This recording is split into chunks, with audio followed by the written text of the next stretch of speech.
Hello friends, my self Gaurav Mishra, your friend, your legal buddy, जो आपको आपकी प्रिपरेशन के हर कदम पे आपकी हेल्प करेंगे। स्टेप बाय स्टेप मैं आपको समझाता चलूँगा, बताता चलूँगा कि कहाँ क्या क्या ज़रूरी है आपकी प्रिपरेशन में। आज हम इसी संदर्भ में एक चर्चा कर रहे हैं, that is about case laws. Why case laws are important, what is their significance, और दरअसल केस लॉज होते क्या हैं। एक्चुअली जब भी कोई लैंडमार्क जजमेंट दिया जाता है, कोई ऐसा कन्फ्यूज़न, ऐसा कोई भी किसी रूल को लेके एम्बिगिटी है, किसी लॉ को लेके एम्बिगिटी है, तो उसमें जब भी सुप्रीम कोर्ट की एक लार्जर बेंच कोई फैसला देती है जो कि एक प्रेसिडेंट की तरह एक्ट करता है सारे सबऑर्डिनेट्स कोर्ट्स पे और आने वाले जजमेंट्स पे भी, तो उसको हम कहते हैं लैंडमार्क केस या case laws. And they are very important because they show what path should be taken by the junior or subordinate government courts, and it also helps in the governance of the country. So it is very important, and let's see one of the landmark judgment which was given last year and what is its significance and implication. तो आज हम जिस case की चर्चा करने जा रहे हैं इसका नाम है Sita Soren versus union of India. 2024 का ये केस है, ये वाद है, और इसका जो सीधा सीधा संबंध है वो है लेजिस्लेटिव इम्यूनिटी से। एग्जैक्टली पार्लियामेंट में और इसी तरह स्टेट लेजिस्लेचर में जो हमारे लेजिस्लेचर्स हैं, जो पार्लियामेंटेरियंस हैं, उनको कुछ इम्यूनिटी दी गई है। वो इम्यूनिटी का देने का पर्पस क्या है वो हम समझेंगे, और साथ ही साथ देखेंगे कि ऐसे इस केस की, इसको लैंडमार्क जजमेंट समझने की क्या आवश्यकता थी, क्यों इसमें एक 7 जज की एक बेंच बैठती है और वो फैसला देती है। इसमें 7 जजेस की बेंच का फैसला है, जिसने एक प्रीवियस एक केस लॉ था जो अभी एग्जिस्टिंग था, पीवी नरसिम्हा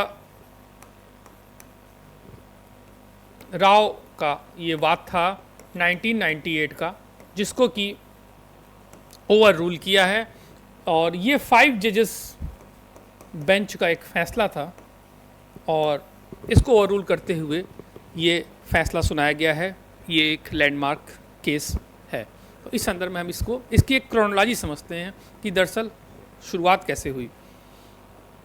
दरअसल हुआ क्या कि ये जो वाद है सीता सोरेन का, ये हुआ 2012 में राज्यसभा में इलेक्शन थे। सीता सोरेन जो कि झारखंड मुक्ति मोर्चा की एक सदस्य थी, और इनको ये आरोप लगाया गया कि करप्शन का एक चार्ज लगाया गया कि राज्यसभा में वोटिंग के लिए इनको कुछ रिश्वत दी गई, पेशकश की गई, जो कि इन्होंने स्वीकार किया, जो कि आरोप के अनुसार इन्होंने एक्सेप्ट किया उस रिश्वत को, और उसी के अकॉर्डिंगली वोट किया।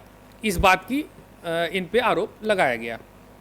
और जब ये केस इन पे प्रिवेंशन ऑफ करप्शन एक्ट 1988 के तहत दर्ज किया गया, तो प्रोसिक्यूशन के इस केस के जवाब में इन्होंने जो शील्ड लिया, जो डिफेंस में जो मैकेनिज़्म यूज़ किया, उसमें इन्होंने कहा कि हमको तो पार्लियामेंटेरियन और लेजिस्लेटिव मेंबर्स होने के नाते ये प्रोटेक्शन है 194(2), जो प्रोटेक्शन लोकसभा में या राज्यसभा में, पार्लियामेंट में 105(2) में जो प्रोटेक्शन का प्रावधान है, सिमिलरली 194(2) में स्टेट लेजिस्लेचर में भी उसका प्रावधान किया गया है कि अगर वो कुछ भी कहते हैं या कोई वोट देते हैं तो इसको किसी भी आधार पे कोर्ट ऑफ लॉ में चैलेंज नहीं किया जा सकता।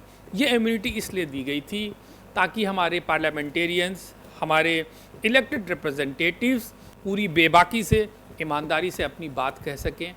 चाहे वो कमेटी में वोट डालना हो तो वहाँ वोट डाल सकें, चाहे वो जब वोट ऑफ नो कॉन्फिडेंस का मोशन आए तो वहाँ भी स्वतंत्र तरीके से अपनी बातों को रख सकें। लेकिन दरअसल हुआ क्या, समय के साथ साथ इस प्रावधान का दुरुपयोग भी हुआ। जो एक बड़ा मामला पहला दुरुपयोग का आया, जो कि प्रेसिडेंट के तौर पे अभी तक वर्क भी कर रहा था, वो था नरसिम्हा राव वाद, जो कि भूतपूर्व प्रधानमंत्री भी भारत के रह चुके हैं। तो नरसिम्हा राव वाद का इसमें हवाला दिया गया और इसी को प्रेसिडेंट के तौर पे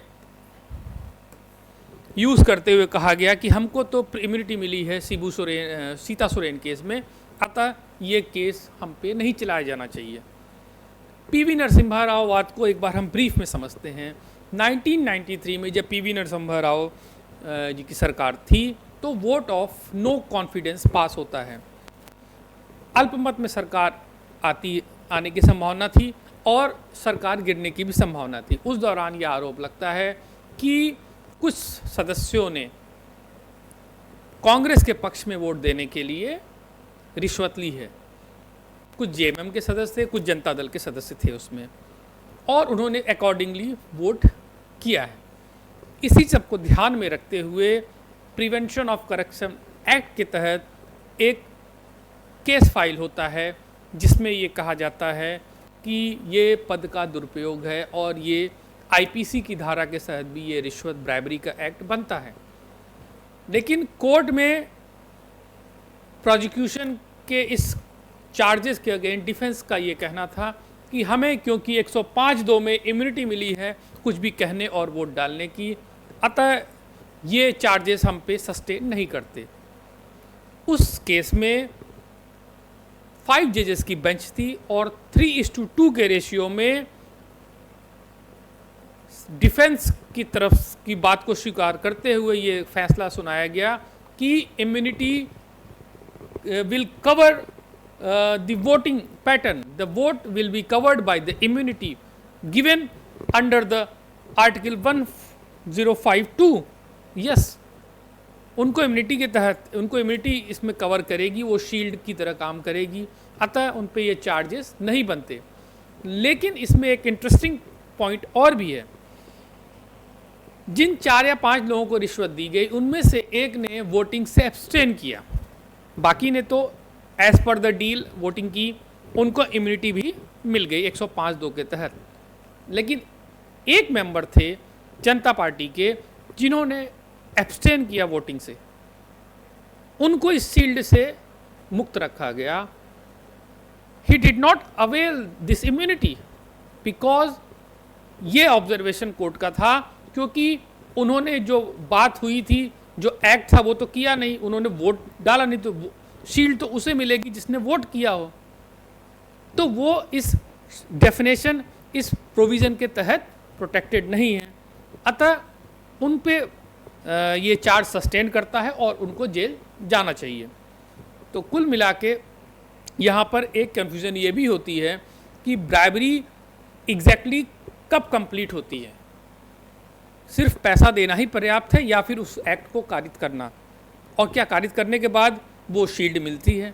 तो ये जो सारे जो कन्फ्यूज़न, जो क्वेश्चन थे, क्वेश्चन ऑफ लॉ था, ये प्रेजेंट केस में सीता सोरेन वाद में इस पर चर्चा की गई और 7 जजेस की बेंच ने इसमें क्लियरली इसको डिसाइड किया और ओवर रूल किया नरसिम्हा राव वाद को, क्योंकि उनका ये कहना है कि जो स्कोप ऑफ पार्लियामेंट्री प्रिविलेज है अंडर आर्टिकल 105(2) और 194(2) में, it does not cover bribery charges. ये क्योंकि उसका जो पर्पस है वो लेजिस्लेटिव वर्क को एफिशिएंटली करने के लिए इम्यूनिटी दी गई है, ना कि किसी इलीगल वर्क को शील्ड करने के लिए, और इसीलिए उन पे ये केस सस्टेन करेगा, उनको इम्यूनिटी नहीं मिलेगी। Bribery is not protected under the immunity.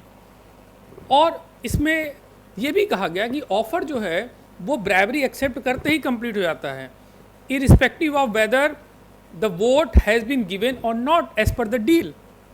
अगर हमको किसी काम के लिए रिश्वत दी जाती है और हम वो रिश्वत एक्सेप्ट करते हैं, उसके बाद ये फ़र्क नहीं है, ये मैटर नहीं करता कि हमने वो काम किया या नहीं। तो अब तो इस तहत जैसे ही उन्होंने एक्सेप्ट किया डील इस और एक्सेप्ट किया ब्राइबरी, इसका मतलब है कि वो कंप्लीट हो गई। तो वहाँ पे अब वोटिंग या उससे वोट डाला कि नहीं, इससे कोई मतलब नहीं। सेकंड चीज़, इसमें 2 फोल्ड प्रिंसिपल्स भी इम्यूनिटी के बताए गए।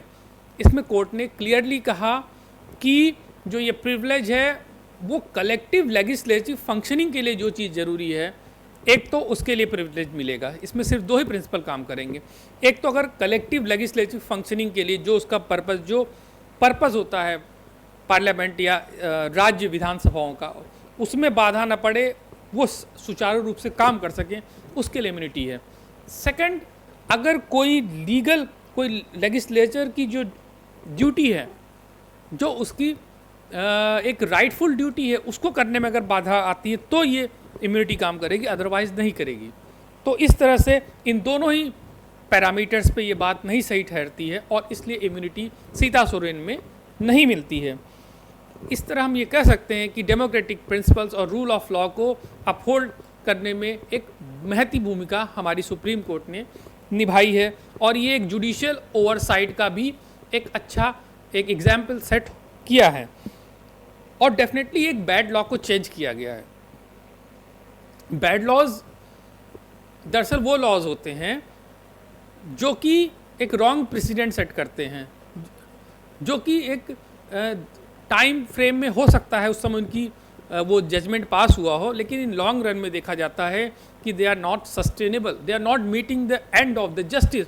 जैसे एक बहुत ही फेमस बैड लॉ था एडीएम जबलपुर केस, जो कि बाद में चेंज किया गया।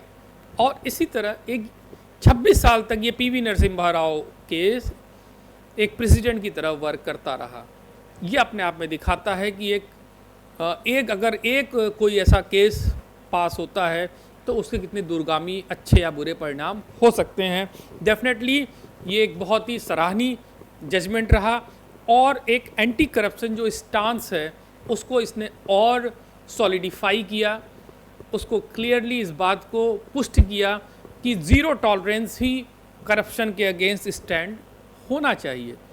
तो डेफिनेटली अब आगे से अगर ऐसी कोई भी सिचुएशन आती है तो ये जो केस लॉ है definitely it is going to hold the sway. और प्रिपरेशन के लिहाज से आप अगर ये कोई क्वेश्चन भी आता है 105(2) के तहत या 194 में इम्यूनिटी के लिए, तो आप इस केस लॉ का वहाँ पे हवाला दे सकते हैं, जो कि बहुत इम्पॉर्टेंट है, मुझे लगता है रेलिवेंट है और यूपीएससी अदर एग्जाम में भी इसको घुमा के पूछा जा सकता है। तो हमेशा केस लॉ से अपडेटेड रहिए। केस लॉज आपकी फाउंडेशन और मजबूत करते हैं, ये अंडरस्टैंडिंग को भी क्लियर करते हैं और साथ ही साथ एक मोनोटनी हो जाती है एक लगातार थ्योरी पढ़ते पढ़ते, तो उसमें ये थोड़ा सा आपको एक ब्रेक देते हैं, एक थोड़ा इंटरेस्टिंग बनाते हैं आपकी पढ़ाई को। तो इसी तरह हम कुछ नए और इंटरेस्टिंग केस लॉस के साथ फिर आपसे जल्दी मिलेंगे। तब तक के लिए धन्यवाद, शुक्रिया।